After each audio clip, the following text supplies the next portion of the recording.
Hello everyone. Today's poem is 潮下泉, Cao Wind from the Book of Songs. This is a typical but a little bit alternative condolence songs to their ancestors. So normally, as a state wind, the condolence poem was always to his direct ancestors, while in this poem, the condolence go up to the very first king of Zhou. Of course, the very first king of Zhou is the ancestors of this Zhou state, the Cao state, but it's quite different than the poems in other states' winds. Normally, the condolence goes to the first lord of this state, so there's still a big difference. From this poem, we can smell out a little bit reason. As a very powerful key state in the East China, the first patch granted state in the Zhou dynasty, and gradually why they lost their power, why they lost their key positions in the Zhou dynasty, and in the later years, especially in the spring and autumn's time, we cannot see any glory and power in that period of time from the book 左传. And also from this poem, we can see that the last poem in Cao Wind might be written at a very early stage, around the early middle period in the West Zhou dynasty. So we will talk it in the poems. Okay, let's see this simple poem. I will more focus on the history background rather than the poem itself. The poem is quite simple and straightforward. 冽彼下泉，浸彼苞稂. The cold spring water flow downstream, and it soaks the grass of baolang. So baolang is a type of grass, and it's in its junior stage because the bao normally describing the grains was not mature enough, so it's still wrapped with its leaves. But I have a great argument, and this might be the whole sentence might be a double referring or by the long word. So 下泉 used to be explained two way. The spring water flow downstream. So that's a normal explanation. And it could also refers to the tomb the dead people buried. And in the Chinese, even today, we call the tomb where the people was buried as 九泉之下. So it was buried down to the nice floor of spring. So it was somehow, there's a saying that below the earth there are 9 levels of spring. So the tomb should be buried down the 9 springs, 九泉之下. So here, 冽彼下泉 could have another meaning by this 9 spring downstairs. 冽 doesn't mean cold. In modern Chinese, it always meaning cold, but in the Shijing's time, the character tell itself. So 列 means the ancestors who was in a row. So the modern term 烈士, so in a general meaning, we think it's someone who with a very brave death, and he has a great contribution to the people. So we, in such way that person who died could be called as 烈士, but in fact, in the Shijing's time, that means the ancestors, the Lord, they are always line up their panels, which resembles the dead people, will always line up in the ancestor temples.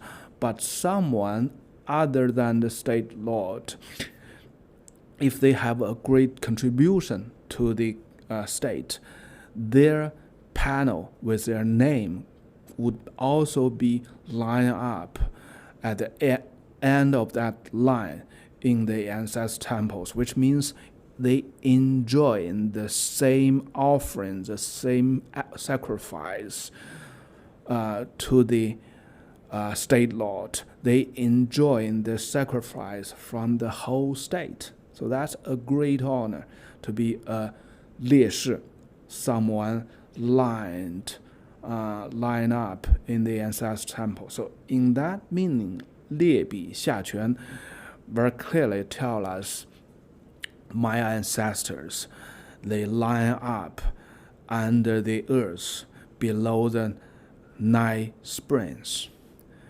And those 9 springs, they are they bring up all those grass and food for us. So this is a very, very sophisticated comparison to the relationship between the ancestors and the people who was living right now. Right? The ancestors, for the time being, they are under the earth. They line up one by one. The first king, the first state lord, the second, the third. So they line up under the earth.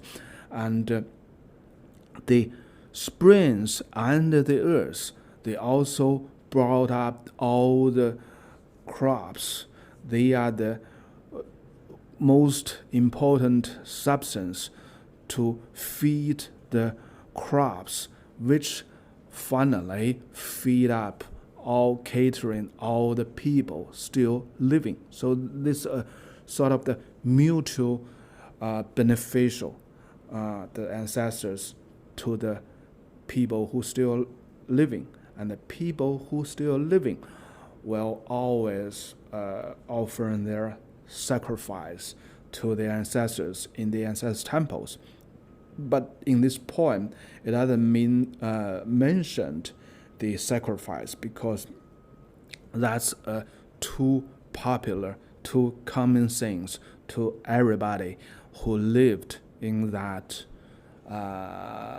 time. So the key point is the poet wants to use the 冽彼下泉浸彼苞稂 to tell the people that we are the descendants of our ancestors, and all our living, all our wealth are from our ancestors. Even today, our food is still by our ancestors. Okay, so the next sentence is quite easy. 芇我寤叹念彼周京. So I'm sighing heavily, and when I wake up, I always sigh heavily. I'm thinking about the city, Zhoujing, far, far away. So Zhoujing is a delicate word. Jing is a place name, but today in modern Chinese, it means capital. But in the Shijing's time, it's just a place name referring the very first place, the first king, the county of the first king. It's a small city in that at the very beginning of the Zhou dynasty. It's the state, it's the county of the first king, Zhou Wenwang.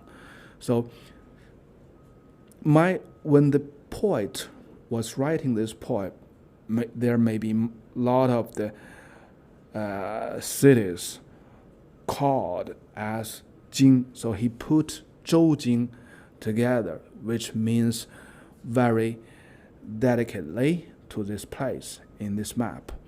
The first city,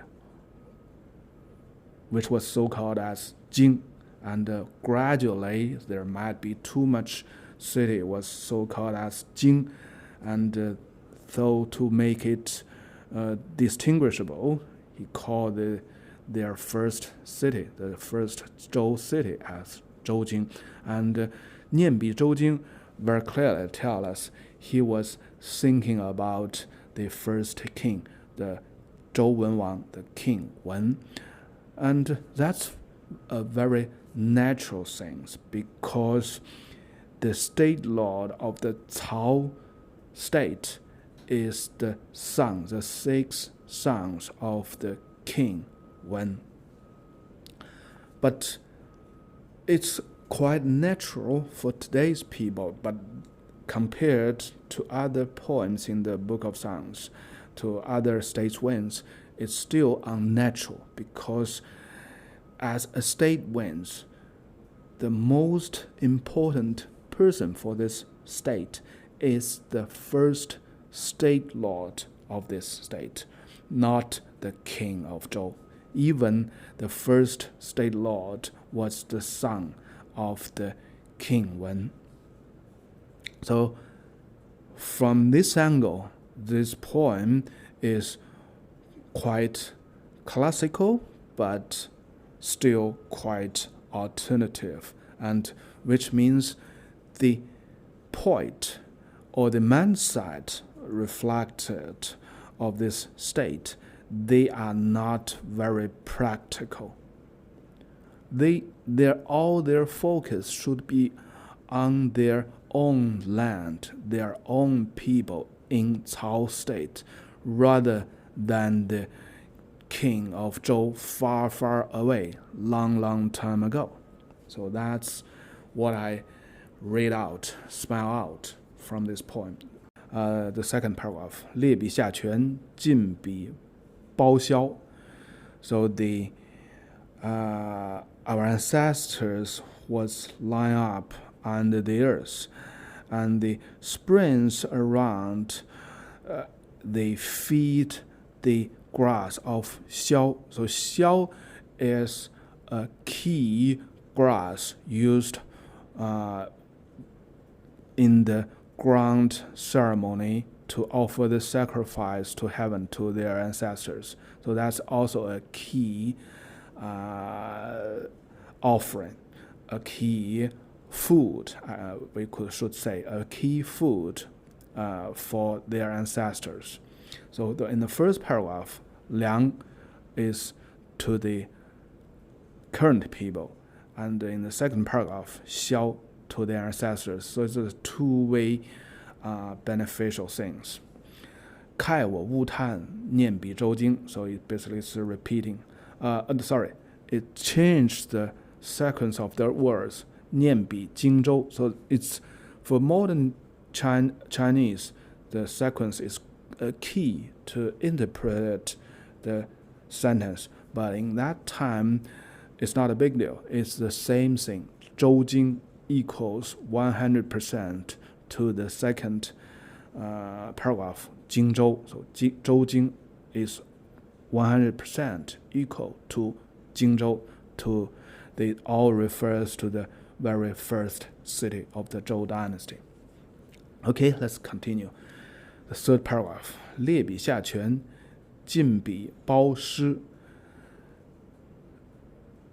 Our ancestors line up under the earth, and the springs around, they brought up the grass of Bao Shi.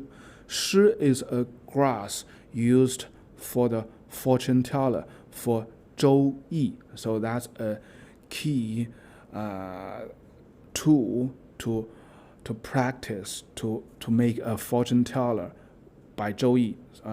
This is a huge topic. I won't touch it. So you just know this. All the three grass mentioned in the first 3 paragraphs, they are all the key things for the ancestors, either for the people still living. 芇我寤叹，念彼京师.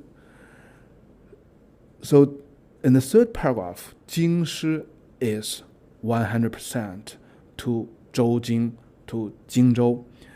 So in modern Chinese, 京师 also refers to capital, but Shi gave us a strong implication of the troops.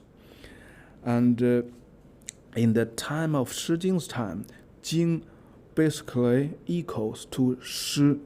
So it's something about the same subject described in different angles. Jing refers to a place high, very likely on top of a small hill. So that's refers to the landscape. Shi refers there a small troop, army stationed on that hill. And in the time of Shijing's time, basically this character is identical, and gradually the 2 characters has their own meanings, and they differ from each other. So be careful. The Jingshi in this poem in the Shijing's time is identical to Jingzhou, is identical to Zhoujing. Okay, that's basically the first 3 paragraphs. So basically the poet is telling, I'm thinking my very first ancestors, our first king, the Zhou Wen Wang, King Wen, and I'm thinking the place Zhoujing. So I'm thinking the place Zhoujing basically means I'm thinking the King Wen. Okay, the 4th paragraph. 冾滂绍苗，阴雨膏之. The crops grow so prosperously. It's all by the sake of the mild rain. 膏 is to water the crops, to fertile the crops. So this is also a comparison to their ancestors as well as the God, because the rain comes down from the heaven, which means it's the blast from the heaven, and the blast from heaven goes down to the earth and benefit the crops we are living on. So it's all our living, all our food is the blast, the beneficial from the heaven, from our ancestors, because the king of Zhou was believed in the heaven. Okay, there's some other funny things in this poem. So 2 sentences actually is quite similar to other poems. The first is 冽彼下泉，浸彼苞稂. In the Xiaoya, Bai Hua, they have the sentence like this: 冽池北流，浸彼稻田. The pond of Biao, they went northward, and they flood northward, and the water soak the rice field. So it's quite similar. So they, of course, it's a copying to each other, but I don't know. I don't have an idea who copies to who. So there's no idea. It's not a big deal because the literature, the classical literature in the Chinese history, we always borrow something from our ancestors because we are the descendants. We have the rights, and we should inherit the best part from our ancestors. And with all the blessing and the beneficials, we could reach to a better, to a higher place. So that's the basic philosophy. And there's also a saying that 文章一大抄，世上文章一大抄. So the articles flooding through the world is all by the sake of copying to each other. So the copying for Chinese is not a big deal. So another sentence, copied sentence, in Xiaoya, Shu Miao, it's 100% identical. 憽彼稂苗, 阴雨膏之. So these two poems, they share 100% same sentence. 憽彼稂苗, 阴雨膏之. But still, we don't know who was copying to whom.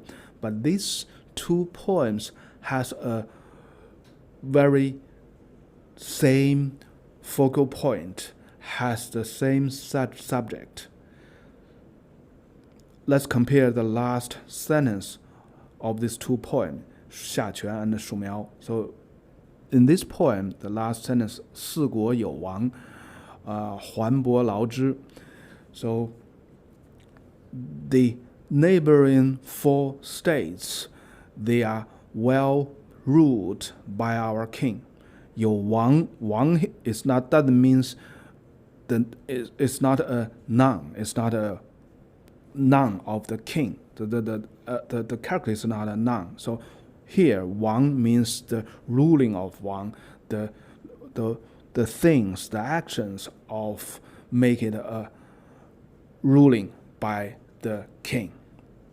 So 四国有王 basically means the 4 neighboring states was well managed by the law, by everything from our king. And the 四国 here also could referring to all the states under the heaven. So it's hard to tell which meaning it's referring in this poem. Could be the neighboring 4 states or surrounding the Cao state, could referring all the states under the heaven, under the ruling of the king.